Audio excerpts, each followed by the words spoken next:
just want to say, coming into this conference, I've been working on a paper that tries to map out the uptake of complexity in international relations. And what I've learned from this enterprise is that there are pretty widely varying understandings of what constitutes complexity out there. So just to make plain, the vision of complexity that I'm drawn to is one that stresses not just immersion, self-organization, non-linearity, and in practice unpredictability, by which I mean unpredictability because we simply don't have the computational power or measurement ability. But also the importance of mutual imbrication of qualitatively different kinds of systems, that's connectedness, that's embeddedness, and in principle unpredictability, which is, even if we had the most powerful tools, we couldn't know, which speaks to a kind of aspect of real creativity in complex systems. So the vision of complexity that I hew to is what the philosopher Edgar Morin refers to as a generalized complexity view. And I honestly think, and I'll be interested in sort of a discussion about this, that it's the only take on complexity that you can really come to if you take complexity seriously. And it strikes me that and a number of different theorists, social theorists before me have been struck by this. The complexity in this sense paints a very different kind of picture of the world than standard social scientific paradigms. In this paper that I'm presenting, I try to think about how the generalized complexity perspective changes our perspective on race and racism, as compared with what I see as the dominant grass tops perspective. So kind of from academics, think tanks, like high profile activists, which is the framework of structural racism. And I further ask, how might a change in perspective from one that's grounded in structural racism to one that's grounded in a complex systems theory orient individuals vis-a-vis action against racism? So that is, does it incline them to act? Can we say it inclines them to act more so than the structural racism framework? So, I'm interested in, like, if we change our thinking, what would this change in thinking, of what would this change in thinking consist, but also, like, how does it orient us in the world? How does it make us feel? How does it, what does it make us do or incline us to do?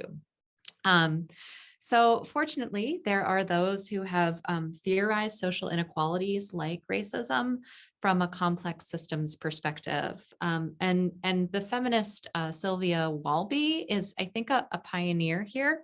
Though she's certainly borrowing from other social scientists who have thought about the implications of complexity theory for social and political theory. Walby suggests that a complex systems framework provides the basis for understanding a phenomenon like race as simultaneously cultural, economic, and political, as well as interactive with phenomena like gender, class, sexuality, nationality, etc. So as opposed to kind of previous static social systems theory, think here like Talcott Parsons or someone like Kenneth Waltz in international relations, complexity theory attunes us to systems' imbrication, their openness, their dynamism. I agree with critics of Walby, like Erica Cudworth and Stephen Hobden, who've written a great book called Post-Human International Relations, who suggest that Walby makes a mistake in sort of arbitrarily privileging the human in her elaboration of a complexity-informed understanding of deep social inequalities. But I affirm a lot of what she says. And I want to take this moment to second what she says about her deep debt, and thus my deep debt, to Black feminist theorists like the Third World Women's Association, the Combahee River Collective, and their theorization of race, class, sexuality, gender, and more as multiple, interlocking, non-hierarchically organized and interactive. So she sort of provides me with a basis for thinking of Race as a system comprised of systems, right? Like racial laws, policies, representations, norms, scientific discourse, wealth disparities, which is embedded in systems like the biosphere, the global political community, the nation state, the city, sharing parts with other systems like international law or material infrastructure, and responsive to an environment which we can understand as composed of all other systems. So as with other complex systems, it's really hard to differentiate what is racial and what is not, largely because like what is race, what is class in this, right? Because these boundaries are, I think, analytically separate what is in practice deeply interwoven. So we see that kind of deep imbrication, the difficult to or maybe impossibility of saying this is the discrete thing that we will refer to as race or racism, right? So I'm interested here, though, in not just what it would mean to theorize social inequality from a complex systems perspective, but how it would change our view of the world. So I'm comparing the view from complexity to the view, I think most of us who are committed to racial equity have of race and racism now. And I offer in the paper a particular genealogy of what I think is the dominant view of racism, race and racism, the structural racism framework. It has deeper roots, but this way of looking at race and racism, I think, was very consciously developed and disseminated by activists, academics, and think tanks in the US and other places from the late 1960s through the 90s in response to the particular problematic of continued racial inequity in the post-civil rights era. It was intended, that is, to help people understand the continuity of racial inequality in a particular place. And I'm really engaged with theorists who are both based in and thinking about the US context in the paper. Although these ideas have, of course, traveled. So thinking about it in a particular place, even despite, right, the progressive changes of the civil rights movement. So, people who are grappling with how do we understand this stickiness of racial inequality, even despite what seemed to many, right, monumental and seemed to some, right, revolutionary legislative changes. Structure places our attention as a framework on order and regularity. And it attunes us, a structural racism framework attunes us to how multiple interacting institutions together reproduce inequality, even when they are, and when people within them are not formally racist. It implies solidity and coherence, as is seen through the invocation of metaphors like the birdcage, which is one that is often repeated in explanations of structural oppression. The individual bars don't seem so much, but together they're mutually reinforcing and create an inescapable whole. Such a view suggests that minor reforms can't really matter. So then director of the Aspen Roundtable on Community Change, which is one of the think tanks that was really consciously involved in disseminating a structural racism framework in the early 1990s. Their then director, Ann C. Kubish, writes, though the structural approach may seem too big, we ignore it at our peril and end up placing unrealistic expectations on narrow, programmatic, Band-Aid-like solutions. In terms of major change, there is no privileged site for action. Today's understanding of oppression, informed as it is by intersectional thinkers, does away not just with progressive teleology, but the idea that there is a privileged oppression and a privileged driver of it. There is no one key that if we could just gain it would unlock the problem. the hydra is multiply headed and adaptive. Only broad and deep solutions can foster real change. And yet the framework also suggests that structure structures us, and it does so deeply. It's ingrained in us, into our patterns of living, such that we reinforce racism, even if we don't intend to, even if we actively, even when we ideologically reject it. So all in all, this paints I think a pretty dire view of the possibilities. And I think that's both a function of the orientation of the framework, like what it is intended to do, but also intellectual shifts outside of the framework in terms of how we understand oppression, whether we understand history teleologically or not. Yeah, so I think that it's plausible, as Black Studies scholar Amani Perry says, that structural racism as a framework absolves responsibility and dampens activism. That's a quote that's taken from her book. So while structure trains our attention on order and regularity, a complex systems vision has, I think, different affordances. People have been working on continually working on trying to produce more dynamic visions of structure. But I think it's trying that effort is taking something that is not necessarily oriented to do that and trying to do it, whereas complex systems really places our attention on changes in system kind. Now, these changes, they could be reproductive or they could be transformative, right? So we can talk about adaptation in the kind of in the racial system of the US, for instance. Michelle Alexander has, right, this wonderful kind of encapsulation of that adaptivity of the system and the idea of the new Jim Crow.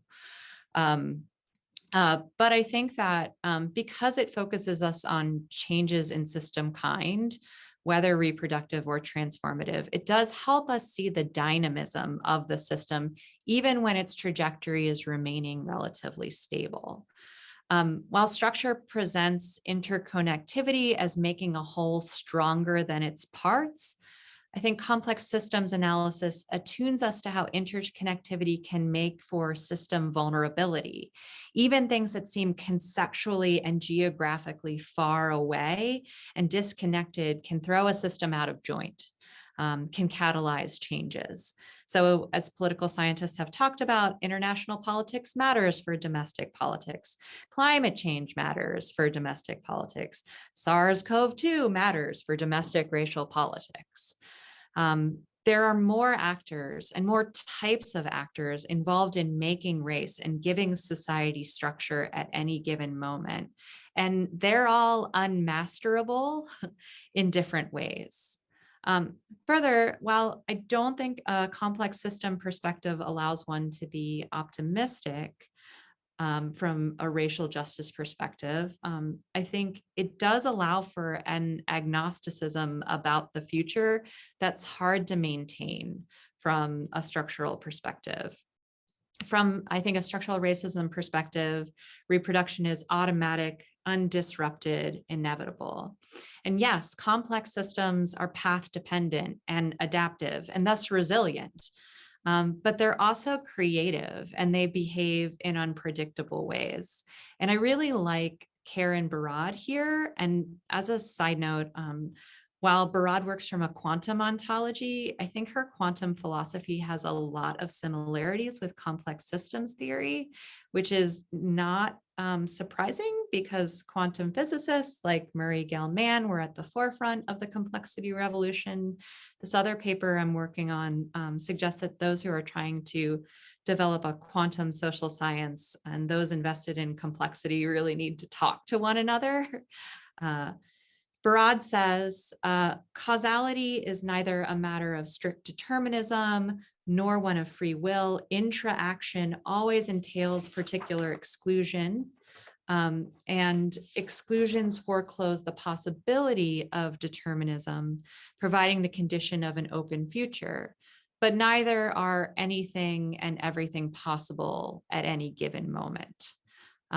Indeed, interactions, they say, iteratively reconfigure what is possible and what is impossible. Possibilities do not sit still. So I think there's that kind of idea of radical openness inherent in a kind of complex system theory, and that idea of possibilities do not sit still, while still acknowledging that not everything is possible at any given moment, is a really powerful rejoinder to kind of what seems like what I would say is an almost negative teleology that is offered by a structural racism framework. So attentiveness to change, the fragility of systems, radical openness of the future. I think all of these are important in how they orient us. Our possibilities for our sense of whether action is worth it. But I think we should recognize too that there's lots of different kinds of motivations to act, including being motivated by a sense of duty or righteousness that's non-instrumental. I do think that the question of the efficacy of one's action or of a particular collective action does play a role in a motivational matrix. Will my contribution matter? Will this collective action matter? Right? It's hard to see, I think, how anything less than a revolution matters from a structural racism framework that stresses kind of a cumulative causation. That is the reinforcing nature of social dynamics over time and across domains, and also stresses the adaptive nature of social structure. I think the complex systems framework, by contrast, offers a view of causality as configurational. So remember, system change, whether of the reproductive or transformative kind, is always a function of the interaction of lots of different kinds of agencies working together. Sometimes, maybe always, these agencies, these confluence involve non-human agencies like climate change or a virus. So the complex systems framework, again, recognizes this broader range of actants than the structural racism framework does. Actors that are responsive to human action, again, but not governable by them.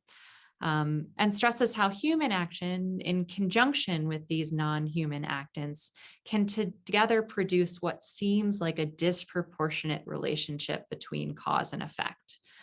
So that is what seems like a small cause, one human's contribution to a political movement, can have a disproportionate effect in the context of this causal configuration or confluence. It can set off a self-reorganizing process that has an element of real creativity, and thus its outcome can't be predicted. This vision of system change is a kind of stars aligning vision. And I think that this is a really felicitous phrase because it reminds us that the actants that are involved are not just human or human made. And I want to note that this idea of a configuration being important to racial progress, to substantive racial change, is affirmed even by those who seem intellectually far away from a complex systems perspective. So those like Afro-pessimists. Derek Bell's interest convergence thesis has it that racial progress only occurs when activism lines up with economic changes that make racial change in the interest of certain white people. Here, it's the combination of forces out of anyone's direct control, along with activism, that makes a difference. So I think it's interesting to think about how those who are pretty far away and really firmly grounded in a structural racism perspective, do affirm some of the elements of this vision. And a key thing I think to note here is that on a complex systems view, you can't say that a small action is less important than a drought or an economic trend, because it's the interaction of these factors that produces the change. The small human action is a necessary element in an alchemical process. Um, so, thinking from this perspective, yeah, you can't know that the action that you take, your involvement in a protest, your idea about prefigurative organizing, your baby bonds legislation, you can't know that this is going to have a disproportionate impact in fighting racism, in remaking the world. But you also can't know that it will not. Um, and I think that's a pretty powerful motivation to get out there and act. So the paper argues that there are reasons to believe a complex systems view would do more to incline certain people to act against racial oppression than a structural racism view. I think the structural racism view can often be felt as saying that anything less than a revolution can't lead to substantial system change. Perhaps this is true, but I think the complex systems view suggests we can't know. And to paraphrase the political theorist William Connolly, while we might be surprised by the strength of systems, we might also be surprised by their fragility. So there's more in the paper. I maintain, for instance, I talk a lot about how I think the complex systems view or framework can do the same necessary analytic work that the structural racism framework can do. And that's important, right? There's a reason structural racism is an important analytic intervention. And I think I also say there's reasons, I think, to like the language of ecology for signifying complex systems approach to oppression, thinking in an ecological way, an ecological paradigm, sort of trying to work that out now. But I think I'll stop here and leave the full 3 minutes for questions.